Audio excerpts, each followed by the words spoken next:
Pour cette journée porte ouverte sur les actions de suivi de la gestion des ressources naturelles, contribution du contrôle forestier, de la certification forestière et de l'observation indépendante à la gestion durable des ressources naturelles au Gabon.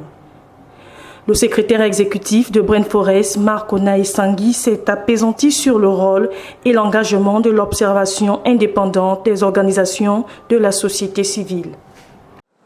Mesdames et messieurs, en vos grades et qualités,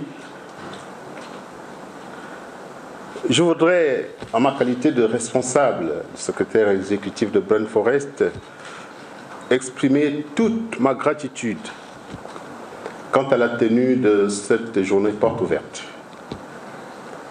La première du genre pour notre organisation et dont le thème est très évocateur. Les actions de suivi de la gestion des ressources naturelles, contribution du contrôle forestier, de la certification forestière et de l'observation indépendante à la gestion durable des ressources naturelles au Gabon. Mesdames et messieurs, chers invités, le secteur forestier au Gabon, aujourd'hui, occupe le 2e rang dans les recettes de l'État. Et surtout, constitue le premier employeur privé. Le secteur apporte une très grande participation au développement socio-économique, tout simplement parce que vous avez des opérateurs économiques qui n'hésitent pas à intervenir dans la construction des écoles, des dispensaires et parfois même à l'alimentation de certaines localités en électricité et en eau. Tout en soulignant l'importance du secteur forestier dans le développement économique du Gabon, il faut relever que l'ambition du Gabon est de faire de ce secteur un véritable levier économique et social pour les populations locales. Le Gabon a fait de la gestion durable des forêts une préoccupation après le sommet de Rio. C'est après le sommet de Rio que le Gabon s'est doté des premiers outils de gestion forestière, à savoir la première loi forestière. En effet, le processus d'aménagement durable fait l'objet d'un engagement tant du gouvernement que du secteur privé, par l'élaboration des directives d'aménagement durable, la réalisation des tests, principes, critères et indicateurs d'aménagement durable, la révision constante de la législation forestière axée principalement sur la gestion durable des forêts ainsi que la signature des conventions exploitation, aménagement, transformation qui ont permis à plusieurs sociétés de mettre en place des cellules d'aménagement et de se lancer dans la réalisation des plans d'aménagement. Vous avez aussi la signature des cahiers de charges contractuels entre les opérateurs économiques et les populations impactées par cette exploitation. Ces cahiers de charges contractuels permettent aux populations de bénéficier de certaines réalisations avec l'application du décret 251 pour les fameux 800 francs le mètre cube. À cela s'ajoute la mise en œuvre du projet contrôle aménagement forestier d'une durée de 5 ans. L'objectif aura été de préserver et de pérenniser le patrimoine forestier naturel du Gabon par une valorisation durable de ses ressources forestières à travers le renforcement des moyens de service déconcentrés, la réalisation effective des missions de contrôle, le renforcement des capacités des agents et cadres du ministère et l'appui à la lutte contre l'illégalité dans les services déconcentrés.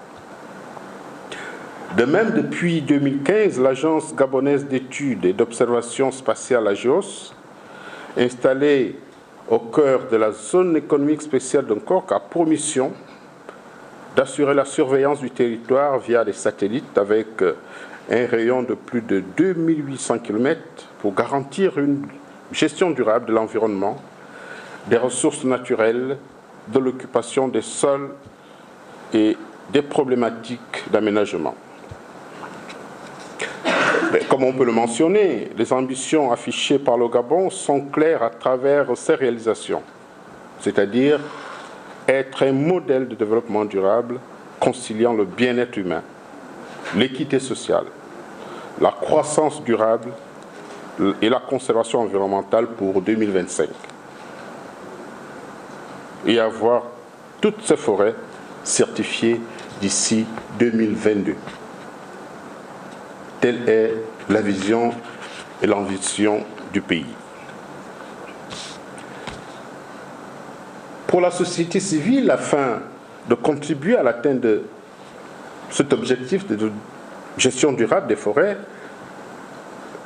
je disais la société civile à laquelle nous appartenons a développé quelques initiatives en matière de suivi et de monitoring de forêts à travers l'outil de l'observation indépendante.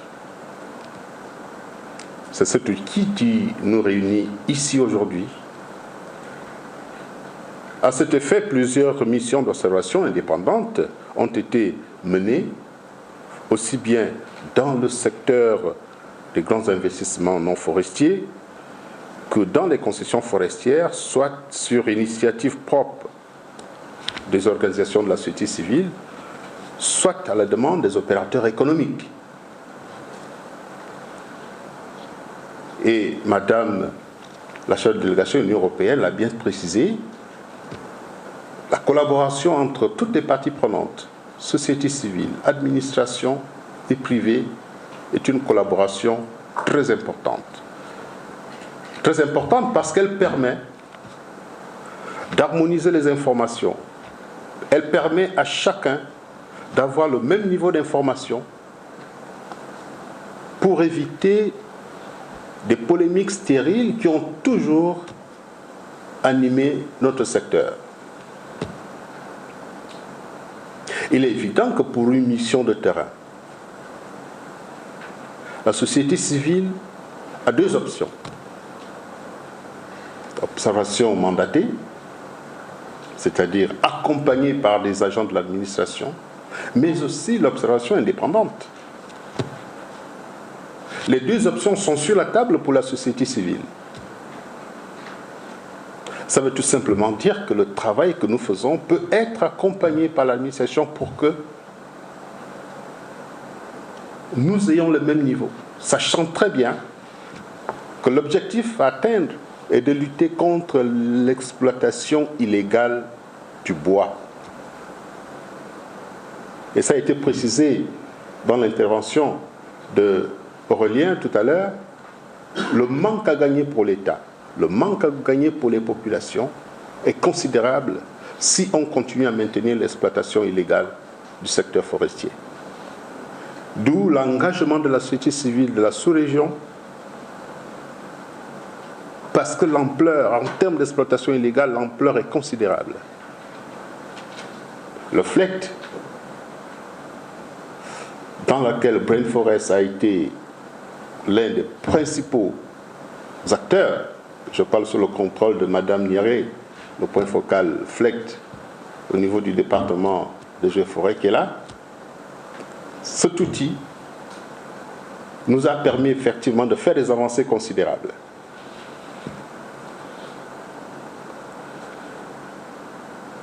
Outre le renforcement de capacités dont bénéficie notre organisation et les partenaires qui sont dans la salle, Plusieurs missions d'observation indépendantes ont été menées sur le terrain avec comme résultat la production des rapports relevant les principes d'observation menés, lesquels rapports ont été systématiquement, je dis bien systématiquement transmis aux opérateurs concernés et à l'administration du tutelle, dans le souci de transparence, mais aussi afin de permettre que les irrégularités constatées sur le terrain soient corrigées.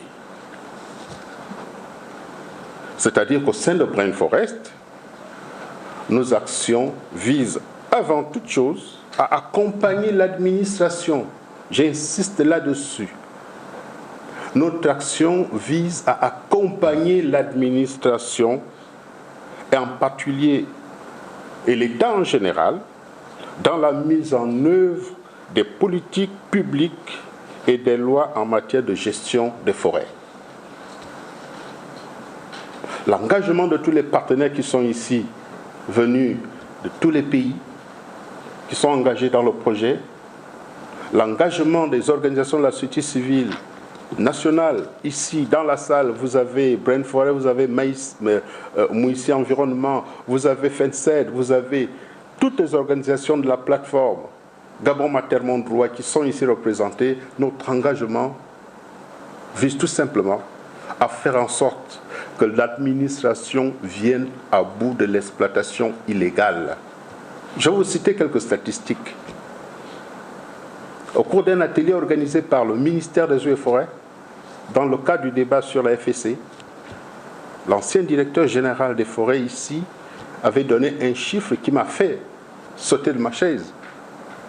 71% des permis forestiers sont détenus par des compagnies asiatiques. 71%. Nous ne sommes pas là pour indexer tel ou tel. Nous sommes là aussi pour orienter beaucoup d'opérateurs. Il y en a qui savent, il y en a qui ne savent pas. Beaucoup d'opérateurs ont besoin d'être accompagnés, d'être suivis. Mais nous avons tout simplement constaté que beaucoup d'opérateurs asiatiques manquent encore de bonnes pratiques. Ce n'est pas parce que délibérément on voudrait se lancer dans les mauvaises pratiques. Parfois c'est par ignorance. Et nous nous sommes engagés à dire tous les opérateurs forestiers qui manquent de capacité pour la gestion durable, nous sommes prêts à les accompagner.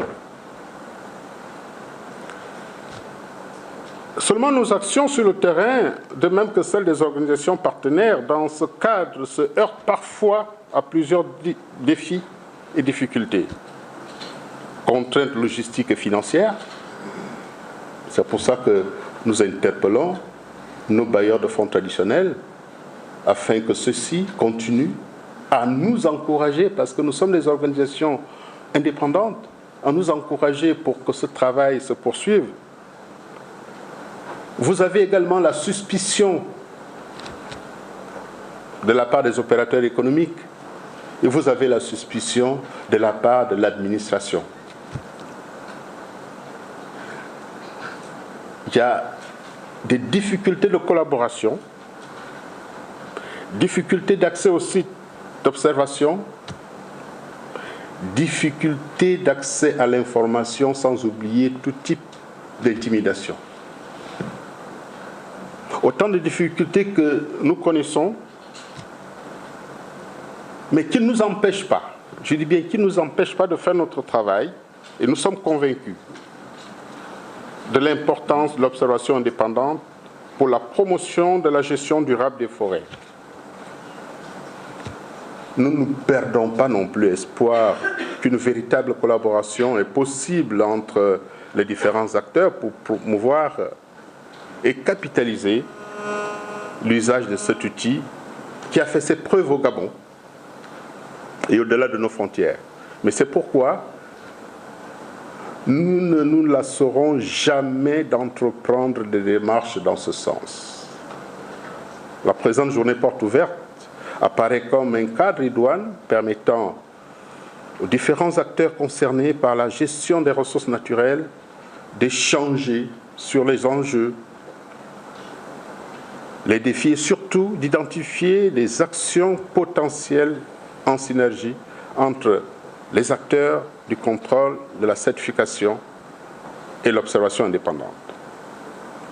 Enfin, nous espérons de tout cœur qu'à l'issue de cette journée porte ouverte, des bases nouvelles et solides seront posées pour la réalisation de l'observation indépendante au Gabon. Sur ce, je déclare ouvertes les journées portes ouvertes que nous avons souhaité organiser ici, dans l'enceinte de l'auditorium du ministère des Forêts au Gabon. Je vous remercie.